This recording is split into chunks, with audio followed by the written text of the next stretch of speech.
Estamos de volta com o especialista em livros digitais para falar sobre mercado de livro no Brasil, Ednei Procópio, correto? Correto. Bem, com o advento dos e-books, ou seja, caro telespectador, livro digital, e a vinda da gigante americana Amazon para o Brasil, tem se especulado muito sobre a questão dos preços dos livros. As pessoas geralmente dizem que o livro no Brasil é caro. Como especialista desta matéria, o que você acha? Eu creio que com essa crise econômica mundial que chegou aqui ao Brasil, lembra que o Lula disse que era uma marolinha? Lembra que o Lula disse? Eu acho que não era. Não, eu acho que o presidente estava errado. Era um tsunami mesmo.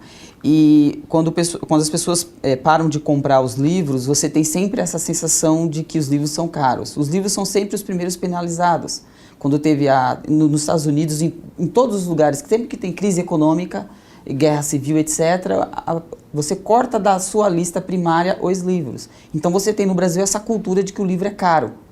Acho que a gente não precisa entrar nesse quesito ainda, se é caro ou não. O fato é que nós não temos no Brasil uma regulação dos descontos dos livros. Então você tem algumas empresas que aplicam o preço do livro tal qual um editor estabeleceu e outras empresas que dão um desconto de até 50% no preço de capa do livro. Então você tem essa discrepância de preço de capa dos livros. Sim. E aí, quando um vende por 10 e o outro vende por R$ 4,99, você tem a sensação de que o livro no Brasil é caro porque alguém está vendendo a R$ 4,99. Então, hoje, no Brasil, nós precisávamos de uma regulação nos descontos dos livros que não existe. Mas então você acha que os livros do Brasil são caros? O consumidor acha. Eu não posso lhe dar essa informação porque eu sou editor. E do meu ponto de vista, eu estou colocando um preço que é baseado no preço de custo. Mas o consumidor sempre disse, porque o livro no Brasil é caro. A gente sente isso. Sim. E agora que a gente está numa crise... Mas você falou uma palavra mágica. O custo é caro. Isso, o custo. Então, por isso que eu não posso. Do meu ponto de vista, que sou editor, para mim o custo é caro. Sim. Agora, para o consumidor comprar, creio que como a gente agora está vivendo essa crise institucional brasileira, não sei se é crise econômica, tem algum problema aí rolando, as pessoas pararam de comprar. Então, você tem essa sensação, o livro está muito caro. Ednei, eu vou contar uma historinha para você rápido, porque eu não quero cortar o seu raciocínio, que é muito mais brilhante daquilo que eu vou colocar. Mas é um exemplo. Eu fui passar um tempo agora na Itália, em Milano, e eu, de repente, entrei numa livraria monstruosa, 10 andares, livros que você não imagina, não acabam mais. Muito bem, aí eu quis comprar um livro técnico da minha profissão, Código Penal e Processo Penal. E procurei o livro e achei. E a minha filha também, ela comprou uns livros também técnicos para a profissão dela. E eu, então, fui pagar. Eu comprei esse livro que eu estou anunciando por € 29,90. 90 centavos. Centavos lá tem muito valor, viu? Não é como aqui. Aqui. Muito bem. E com o da minha filha deu uma quantia, parece que de € 45. E eu pedi, como todo brasileiro faz, eu não fugi à regra. Não é? E como nós estamos falando em descarte, penso, logo existo, não é? Eu então pedi um desconto. Aí ele olhou para mim e disse, muito bem, eu disse, eu sou magistrado do Brasil, o senhor quer vir? Ele falou, não há necessidade, eu vou lhe dar um desconto. E me deu um desconto muito bom, Quer dizer, R$ 29,90 um livro de processo penal e a lei penal italiana. Perfeito. Que também vem acompanhado com a Constituição, aquela coisa toda. € 29, então o senhor comprou o seu livro a R$ 100, aproximadamente. Praticamente R$ 100. Menos de R$ 100. Você acha que aqui eu compraria um livro como esse por R$ 100? Você pagou então uns €20, talvez? Não, eu paguei, no final, 25. Paguei, não €20, uns €25. Perfeito. Bom, aqui você pagaria R$ 160 neste livro. R$ 160. Exatamente, porque o custo do livro no Brasil é caro, porque para a editora você tem diversos custos, principalmente o livro impresso. Então você tem todos os custos de produção e mais a impressão, e você tem o custo da logística do livro, de você tirar o livro de dentro de uma gráfica e levar o livro até a distribuidora, e depois levar o livro até a livraria. Recentemente, o Correios e algumas entidades do livro estavam discutindo essa questão da logística do livro no Brasil para você poder facilitar as encomendas dos livros. Sim. Então, é um custo muito alto e esse custo está sendo repassado para o preço de capa. Sim. Então, as livrarias online, elas conseguem dar o desconto porque, na verdade, elas estão tirando do lucro delas. Elas estão abrindo mão de um percentual que elas teriam lucro e repassando para o consumidor na esperança de que o consumidor vá consumir e comprar mais livros. Antes de eu passar para a próxima pergunta, Sim. eu vou continuar com esse tema e lhe faço a seguinte indagação. Quer dizer, então, que o custo do livro digital, segundo a sua colocação, ele vem a ser mais caro que o custo do livro impresso? O custo de produção... Eu digo custo. Não, o custo, mas vamos lá. O custo de produção de um livro digital, ele é exatamente o mesmo custo da produção de um livro impresso. É o mesmo custo. Sim. As pessoas dizem que é mais barato, mas não é. É o mesmo custo. Que custos nós não temos? Impressão, papel e insumos Sim. gráficos, logística... E logística é caro. Então a gente tem aí pelo menos uma economia de por volta de até 60% em comparação com o livro impresso. E quando você coloca esse livro digital num servidor na nuvem, você dilui esse custo com um monte de outros arquivos. Então o custo de armazenamento do livro, ele quase que chega a zero, o de livro digital. Então, a produção é a mesma, é o mesmo Sim. custo, mas a logística de entrega já é outro, porque no caso do livro digital, o custo da logística é do consumidor, não é de quem vende, no sentido que é você quem compra o papel para imprimir o Sim. teu livro na sua tela. Então, a gente está repassando, é como se o mercado estivesse repassando esse custo para o consumidor. E é por esta razão que, quando os livros digitais são vendidos, as pessoas sempre dizem, o livro digital tende a ser mais barato que os livros impressos. E no Brasil, costuma se vender a 30% da versão de capa impressa. A gente chama de preço de capa. Eu preparei esta indagação porque eu tenho uma pergunta, como eu disse, eu tenho uma próxima pergunta a fazer a você. O que a gente pode esperar das políticas públicas para o livro no Brasil? Seja impresso, seja digital. Pois é, porque há uma confusão e não há entendimento do que seja impresso e do que seja digital. Então, o governo e seus pares perdem muito tempo discutindo o que é um livro digital. Perde muito tempo. Mas você tem alguns exemplos bons de políticas públicas. Por exemplo, aqui no município de São Paulo, que é a prefeitura específica do município de São Paulo, tem um projeto chamado Cartão do Educador. Então, é um exemplo de política pública em que o professor recebe um cartão e ele consegue comprar livros mais baratos. E na esfera pública federal, você tem o Vale Cultura. O Vale Cultura coloca... em parceria com as empresas privadas, coloca R$50 no cartão Vale Cultura do funcionário e o funcionário consegue comprar livros. Então, Sim. Isso ajuda a fazer com que as pessoas leiam mais. Okay? Agora, no caso do livro digital, é muito lento. Já faz 12 anos que eu ouço o governo falar de livro digital e tem uma questão de tributação, se tributa o livro digital ou não. E me parece uma perda de tempo muito grande, porque se o livro impresso ele é isento de tributação, por que o livro digital o seria? Exato. E eles ficam discutindo, mas o que é um livro digital? Bem, um livro digital é um livro, simples assim.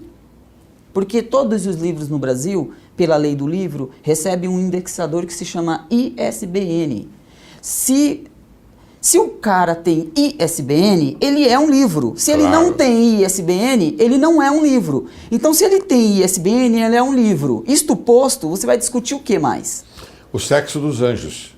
Ah, mas veja bem. Ah, mas o livro está no tablet. Tá, mas ele tem ISBN. Ah, mas o livro foi impresso num lambe-lambe num poste. Não importa, ele tem ISBN. Tá claro, o indexador é o ISBN. Você tem RG, portanto você é uma pessoa. Você é um ser humano, entendeu? Você tem CPF. Você tem CPF, exatamente. Então o livro tem o CPF. Se ele tem o CPF, isto posto, é isso. Antigamente nós tínhamos um pouco receio de, ao perguntar o seu CPF, falarmos qual era o CPF. Hoje isso. não. Hoje, por exemplo, eu faço um pedido, uma reclamação por telefone a uma empresa qualquer, eu já digo, quero anotar o meu CPF. É comum, é verdade. É comum, eu sou um número já. Isso. Sou um número. Mas eu vejo as pessoas discutindo a lei da tributação no Brasil para livro digital e elas se esquecem, eu tenho essa sensação, é um incômodo muito grande meu, que elas simplesmente esquecem que o livro tem ISBN. Uhum. Então elas ficam discutindo, mas o que é um livro? Ah, um livro... Governo, livro é um troço que tem ISBN. Acorda. Tá vendo, governo? Olha aí. Governo, o livro é algo que tem... eu usei uma palavra... Que tem SBN. Eu usei uma palavra assim para ficar Não, mas mais claro. que tem SBN, é isso? Se tem ISBN é um livro, ponto. Aí, governo, aproveite. Não importa onde ele está, é isso. Aproveite o profissional, a experiência do profissional. Chega de buscar o blá, blá, blá e trocar 6 por meia dúzia. Chega de fazer isto.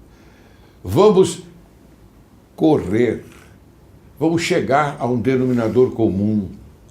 O povo precisa disto, tá bem? Bem, vamos então seguir adiante. O mercado consumidor varejista está realmente migrando para a internet? Ou seja, as pessoas estão comprando livros via internet?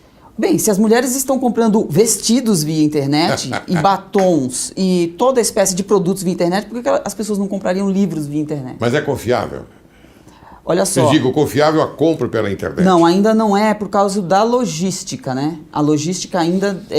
a gente ainda peca na logística. Então você compra o processo, o carrinho de compras está tudo certo, lá a reclamação está tudo certo. O problema é a entrega mesmo. O pacotinho chega na tua casa, mas não é um problema do livro impresso, é um problema são dos produtos em geral que não são entregues. Muito bem. Me diga uma coisa então, Ednei, com toda a sua franqueza que é peculiar, e o autor brasileiro, como é que ele se situa nesse cenário de globalização e mídias sociais? O autor brasileiro. O autor brasileiro, ele carece como o número de livrarias físicas vem diminuindo por conta dessa canibalização do preço de capa do livro na internet... Gostei do termo. Canibalização. E aí você tem um efeito dominó. Então fecha-se livrarias, fecha-se distribuidoras, que chegam no estoque da editora e fecha-se as editoras. E as editoras fecham as portas para os escritores. Literalmente. Principalmente as microempresas, né? Micros e as médias. Porque as grandes ainda conseguem se manter, tá? As micro, elas simplesmente desaparecem sem deixar rastro, sem deixar vestígio. Sem deixar vestígio. Você nem lembra que aquela editora... Então, você tem um mercado fechado para o editor brasileiro. Aí o editor brasileiro tem que buscar alternativas entre a edição tradicional e a chamada autopublicação, que é quando ele se aventura a ele mesmo a publicar o livro dele. E as editoras, então, brasileiras, o que estão fazendo para estimular a produção nacional de livros? Olha, eu tenho uma editora que tem 6 anos de vida. Na verdade, ela tem 4 anos de... Que é a sua editora? A minha editora, chama Livros. Livros, editora Livros, livros.com.br. Ela tem 6 anos de vida. Aliás, eu gostaria eu vou colocar, inclusive, o seu site no rodapé da imagem. Por favor. Então, qual é o seu site? É www.livros.com.br. Muito bem, ótimo. Então, a minha editora tem 6 anos de vida. Ela ficou incubada numa outra empresa durante 2 anos. Ganhou independência, então a gente tem 4 anos de vida. O que a gente faz? A gente tem uma série de serviços que a gente oferece para o escritor para profissionalizar o texto dele, para profissionalizar as imagens e a diagramação, a capa. o livro, para homologar o livro, tem que ter ISBN, tem que ter ficha catalográfica, e aí depois tem o cadastro do livro nas livrarias e tem a divulgação nas redes sociais. Então, a gente tentou criar alternativas. Uhum. Né? Esses são os caminhos, né, para a publicação de um livro, né?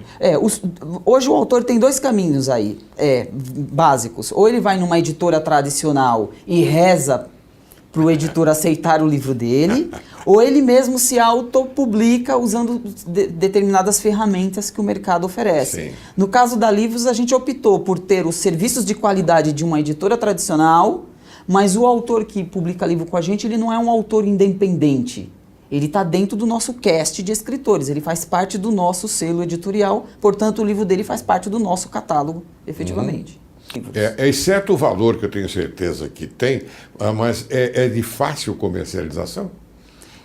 Sim, por exemplo, no nosso caso especificamente, a gente consegue publicar o livro e colocar em todas as plataformas mundiais. A gente consegue colocar na Barnes & Noble, que está na Alemanha ou nos Estados Unidos, na Kobo, que está na França e na Itália, e na Amazon, que está em tudo quanto é lugar no mundo. Muito bem. Agora eu quero fazer uma pergunta. Eu já estou finalizando o programa, lamentavelmente. Lamentavelmente. Não é? Porque, tratando-se de educação, nós temos que fazer valer, não é, esta parte, porque é importante para o brasileiro. A educação é importantíssima nesse país. E nós temos que divulgar a educação. E você veio aqui exatamente para isto, para divulgar educação. E daí eu quero perguntar, não é, como é que surgiu, não é, esta ideia do projeto de livros jurídicos que você tão bem produz? Pois é, a gente tem uma espécie de um selo editorial que é específico para a publicação de livros voltados para a jurídica. Okay. Os livros nesse selo, nesse projeto, os livros são impressos em versão digital e também impressos. Eles são simultaneamente. Você lança o mesmo livro em duas versões. A nossa ideia é a seguinte: a gente percebe que o autor ele tem artigos, e artigos muito bons, muito bem escritos, e ele joga o artigo dele na internet, e o artigo dele, que era muito bom, se dilui num monte de outros textos, e ele não consegue ter audiência com o artigo dele. A gente acredita que se a gente transformar essa coletânea de artigos em um livro, com a foto dele, com o currículo desse escritor, pode ser um estudante de direito, por exemplo, você dá mais autonomia e mais credibilidade para o trabalho dele. Certo, muito bem. Mas eu queria que você, então, me colocasse da seguinte forma: que tipo de material pode ser publicado através do projeto Livros Jurídicos? Porque você coloca livros jurídicos. Isso. Especificamente. Exatamente, é voltado para esta área. E tem dado resultado? Tem dado resultado, porque a gente tem um selo de literatura contemporânea, que é o não ficção, que a gente chama. E o livro jurídico fica dentro do técnico. Sim. Geralmente o livro técnico, ele é melhor comercializado porque ele tem mais utilidade para quem estuda a área, o tema. Porque o manuseio dele é mais rápido? No caso do livro digital, você tem acesso mais rápido ao livro, e você não precisa imprimir, por exemplo, uma edição muito grande de 3.000 exemplares. Você pode simplesmente fazer a versão digital e ter uma impressão que a gente chama de produção ou venda sob demanda. E Sim. coloca à venda em algumas livrarias. Para quem está começando a publicar livros, é a melhor opção para você. Sim, porque eu posso ter o livro digital no meu tablet. Não é isso? Você pode ter no tablet, no PC e no smartphone simultaneamente. Tudo bem, mas eu no tablet, eu ando com o tablet, eu sou um profissional do direito, e na hora do apuro, na hora que eu tenho que produzir alguma coisa, ou em juízo, ou em qualquer outro lugar, eu tenho ele na mão. Inclusive, inclusive a gente está desenvolvendo um aplicativo voltado especificamente para a área de direito, para escritores que escrevem nesta área, que é um aplicativo que iria certificar estes livros e esses textos, para dar qualidade para o trabalho dele. Né? Muito bem. Eu, inclusive, já perguntei sobre o seu site, já coloquei no rodapé da imagem, e você, caro telespectador, se você tiver necessidade de fazer uma consulta a esse nobre amigo e profissional do livro, que hoje trouxe aqui mais uma dirimente da educação, você pode consultar no site que está aí no rodapé da imagem. Caro Ednei Procópio, vou pedir a você suas considerações finais. Eu lhe agradeço pela oportunidade de falar do nosso trabalho, da nossa editora, a Editora Livros, e eu sugiro que as pessoas que estão assistindo a gente dêem uma olhada lá em quem foi o René Descartes. Estuda um pouquinho, porque eu acho que o Brasil está precisando de um pouco de cartesiano. Penso, logo existo. Isso. Eu acho que até a presidente poderia ir lá ler um pouquinho do René Descartes. Será que ela lê? Eu creio que se a gente mandar um livro para ela, ela vai ler. Ah, será que ela tem tempo de ler? Vamos colocar no envelope e vamos mandar para ela. Livros, será? Dilma, leia o René Descartes, por favor. Ou tá? a ideologia dela é totalmente diferente? Não, mas eu acho que na hora que você tem que gerenciar conflitos, você precisa dos mestres antigos. Tá vendo? Olha aí, presidente. Quem está dando esta lição não sou eu. É um homem simples, um homem dedicado, um homem inteligente. E um homem do ramo da educação. Correto? Muito obrigado, viu, doutor, pela Eu oportunidade. agradeço muito a sua atenção. Você veio aqui, você produziu um programa muito bom, interessantíssimo, sobre educação, que todos estão assistindo e todos vão assistir depois no YouTube. Correto? Muito grato. Muito obrigado. Muito obrigado.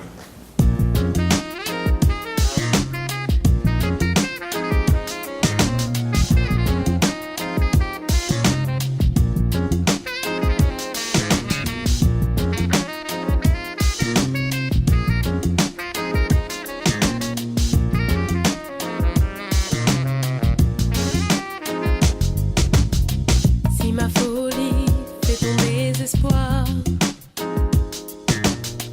ne m'en veux pas, je n'ai pas voulu te faire de tort. Si tu savais combien mes désirs me font souffrir, ne m'en veux pas, je me débat.